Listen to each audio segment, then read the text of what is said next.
Hey, what's up? It's Matt in Japan, and welcome back to my channel. Today we have Transformers the movie 86 Studio Series Blurr. Wow. I don't know how that Micro Machines guy did that voice, but he really did it well. So anyways, like I said, in a slower version, we have Transformers the movie 86 Studio Series Blurr.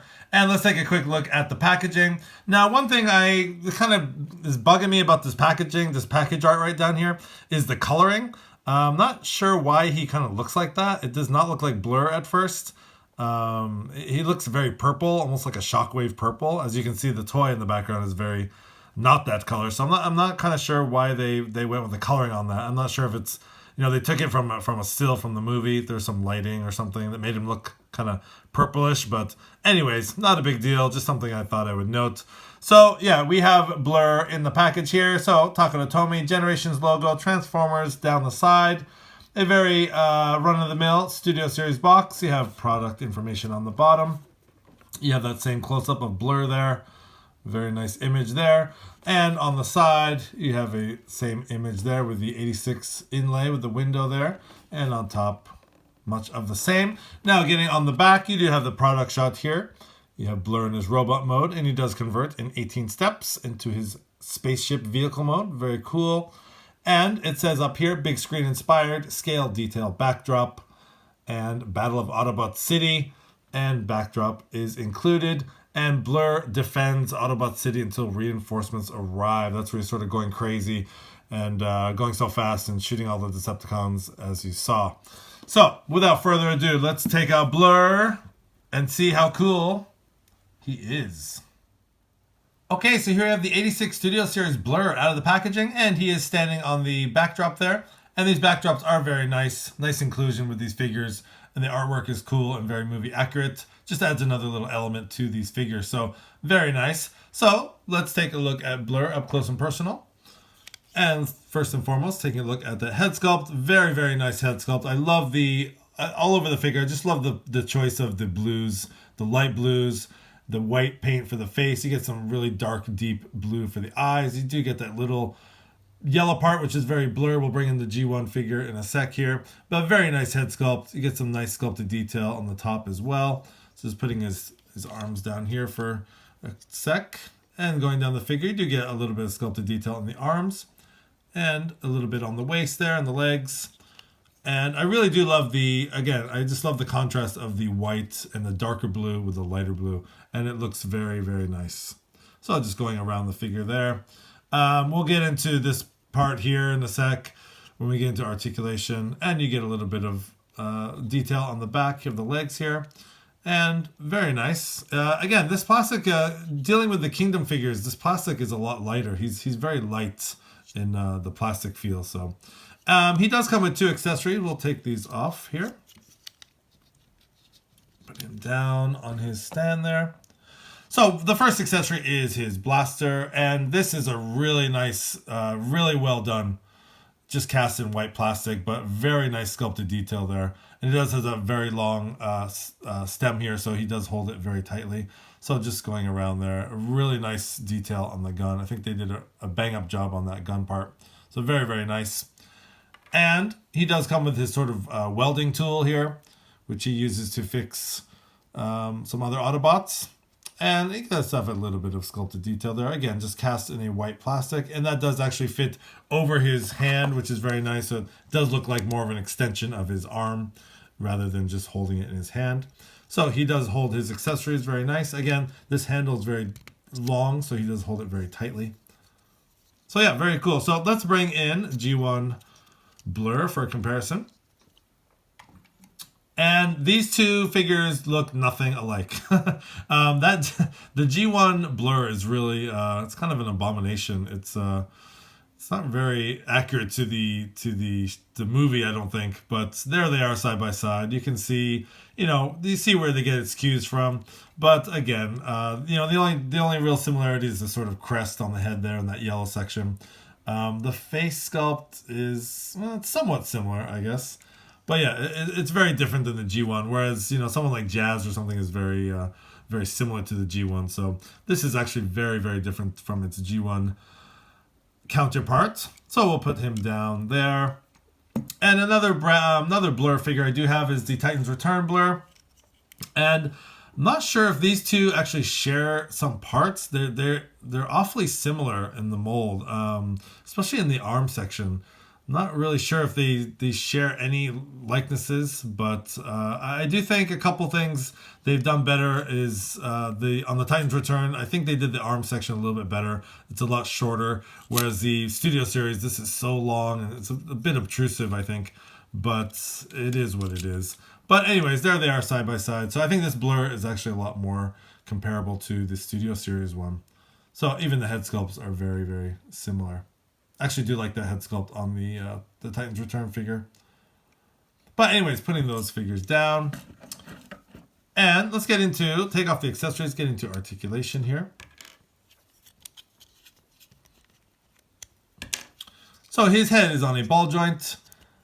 And it can look up and down a little bit of side to side. And it is, can do a full 360 there. His shoulders are nice, sort of a soft ratchet. If you can hear that, it's very nice. And the arms do go out that much, so you get a really nice range of motion there. And you do get a, you don't actually get a, I thought there was a bicep swivel here, but there actually isn't a bicep swivel. Again, these are very hindered. This hinders a lot of the arm movement. So you do get a 90-degree at the elbow, and there is a pivot at the elbow. Again, there is nothing at the wrist. There's no wrist articulation. So, which is a little bit unfortunate. So putting his arms out to the side, he does have a full waist swivel, 360 degrees. You just have to kind of put that back, and you do get some nice clearance there. His legs actually do the full splits, so that's very nice. And his legs can kick back that much, and they can kick forward that much. And he does have about a 90-degree at the knee, and there is a little bit of thigh swivel there. And you do get some, I thought there's a little bit of toe movement here. This actually can come unclipped, so there's a little bit of a soft ratchet there. So you get a little bit of toe movement.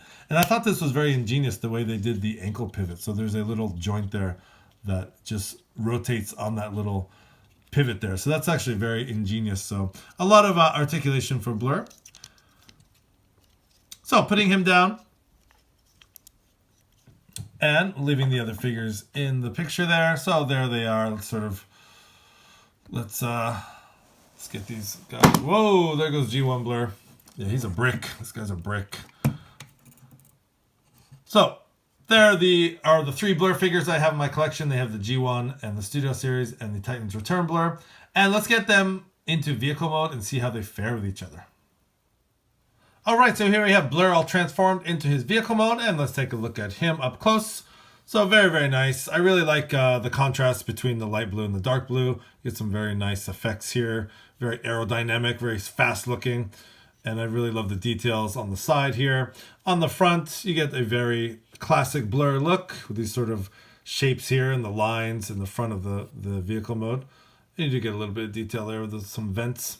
And going around the figure, and there's a nice detail on the dash and inside the seat. A little bit of sculpted detail there. Actually, there's some more sculpted detail underneath the windshield. You have your Autobot symbol there. And yeah, very nice. This is very cool. Very nice updated version to that Titans Return figure. Again, you do get some nice sculpted detail back here. And you do see his sort of boosters back here. You see his legs a little bit. But for the most part, it's not a lot of robot cable. He cleans up very nicely. So yeah, very sleek look to Blurr. Very, very nice. So bringing out that Titans Return figure, just as a side-by-side comparison. Now, when I was transforming this guy, there was a lot of similarities in transformation. Almost, I don't want to say exactly, but very, very similar. So I tend to think that they kind of took some cues from the engineering from the Titans Return figure and used it in the Studio Series. Now, this is the Takara version of that figure, but again, they are very similar in their transformation. So I tend to think I like the Titans Return figure just a slight bit better. I think I like the colors of the 86 Studio Series figure, but I think I just like the overall look of this figure. I do like the way they treated the fin here. They actually did paint it yellow inside there, where this is just it's very just cast in that blue with a little bit of darker blue there. So I do like that attention to detail a little bit better. But for the most part, they are very similar. So if you already have this figure, you're not going to be too impressed with the new 86 Studio Series figure. They're very similar. but different at the same time. And I do think that the robot mode, my only complaint with this figure is in robot mode, these hand pieces, the arm pieces are just, they get in the way and they're a little bit chunky looking. So that would be my only complaint. Vehicle mode is flawless, I think.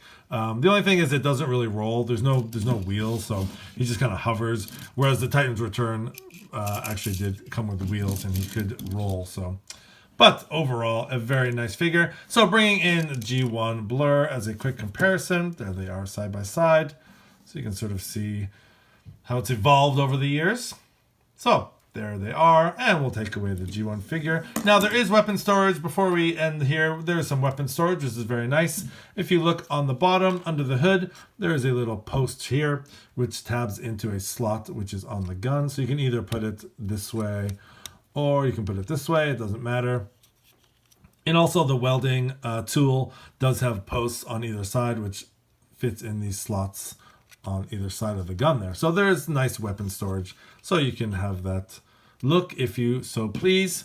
And if you do remember on the Titans Return figure, it did have that same thing. So you can have the gun sticking out like that.